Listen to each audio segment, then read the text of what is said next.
Olá pessoal, tudo bem? Aqui é a Michele, consultora de sono da Maternity Coach. No vídeo de hoje nós vamos falar sobre a regressão dos 8 meses. É uma das regressões mais difíceis do primeiro ano da criança. Vamos lá?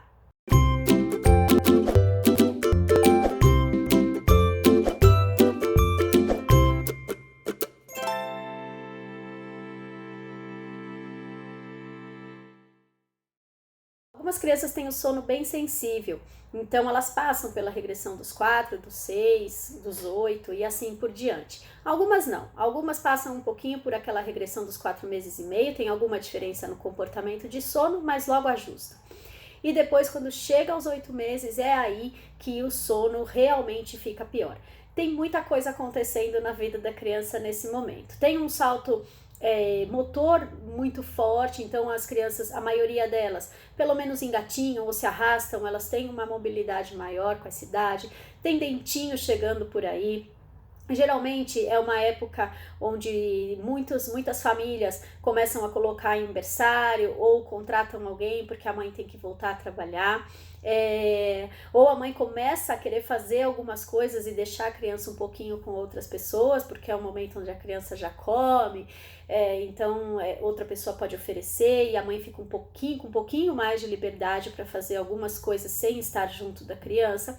Existe também a fase da angústia de separação e muitas vezes a transição de soneca também acontece aos 8 meses de idade. Então, o sono, e aí tem essa regressão de sono e o sono, a criança passa a negar a soneca. Se ela fazia soneca de 1 hora e meia, as sonecas ficam de 30, 40 minutos. A criança chora para entrar no sono, resiste para entrar no sono de noite.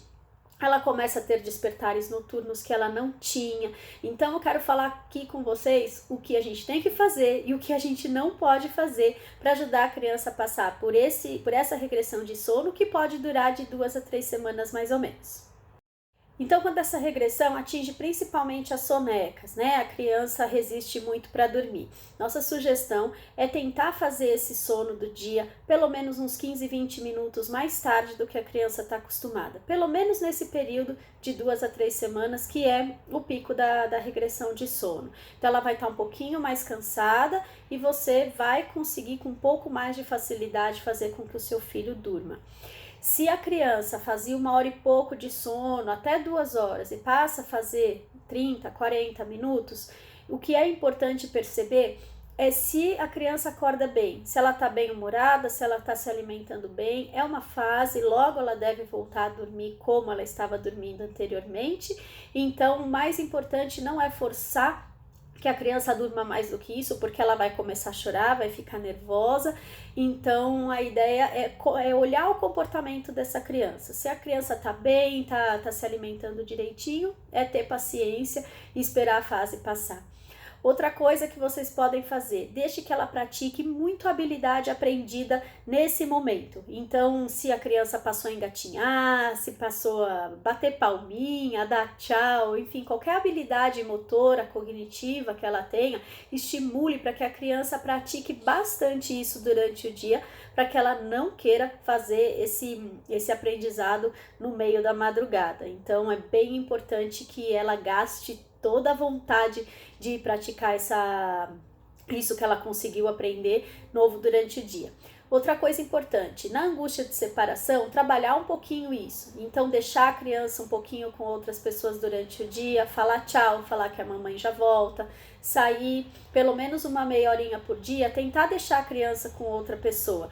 E sempre conversar com ela quando você está em outro cômodo, a mãe principalmente. A angústia de separação pega muito a mãe, né? Então, conversar com a criança enquanto você está num outro cômodo, para que ela entenda que não é porque você não está na frente dela que você foi embora, que você não vai mais voltar. Então, esse negócio de conversar com a criança, ela está na sala, você na cozinha, conversa com ela, é bem importante. E sempre falar para a criança que você vai voltar. Aquela brincadeira de se esconder e mostrar o rosto, ela também pode ajudar bastante, porque a criança vê que a mãe continua ali, mesmo quando ela está com o rosto tampado. E o que a gente não pode fazer na regressão? É muito importante, gente, não criem hábitos que a criança não tinha. Então, se o seu filho dorme sozinho, se ele consegue adormecer sem ajuda, não comece a ajudar para que ele entre no sono mais rápido. Não crie associação de colo, de ter que ninar porque ele está com dificuldade de entrar no sono. Ajude no berço. Não comece a buscar associações que ele tinha e perdeu, e muito menos criar outras associações que ele não tem, né? Porque depois vira um hábito da criança e vai ficar difícil para vocês depois de conseguirem um sono de qualidade. Outra coisa, se o seu filho ainda faz 3 sonecas, a transição para 2 sonecas por dia, nesse momento, pode ajudar bastante. Então, veja a rotininha dele e o ideal é que ele faça uma soneca de manhã e uma soneca de tarde, mesmo que essas sonecas não sejam muito longas, mas a transição para 2 sonecas nesse momento pode ser de grande ajuda para a criança não resistir demais para entrar no sono de noite. E a nossa última dica aqui do que não fazer: não mude os horários de alimentação do seu filho. Você pode atrasar um pouquinho a soneca, 15, 20 minutos, mas tente manter os horários de alimentação sempre do jeito que você estava fazendo, que é para não alterar o reloginho interno da criança. Então, assim que a regressão de sono passar, você vai conseguir colocar sonecas em horários adequados, você vai conseguir ajustar a rotina com mais facilidade se a alimentação se mantiver no mesmo horário. Espero que vocês tenham gostado. Se o filho de vocês está passando pela regressão de sono dos 8 meses, deixa aqui nos comentários pra gente. Tem bastante coisa legal também no nosso Instagram sobre o sono do bebê, tem bastante coisa no nosso blog, então eu vou colocar o link das nossas redes sociais, do nosso site, do nosso blog, tudo aqui na descrição do vídeo. Espero que vocês tenham gostado e até a semana que vem. Um beijão!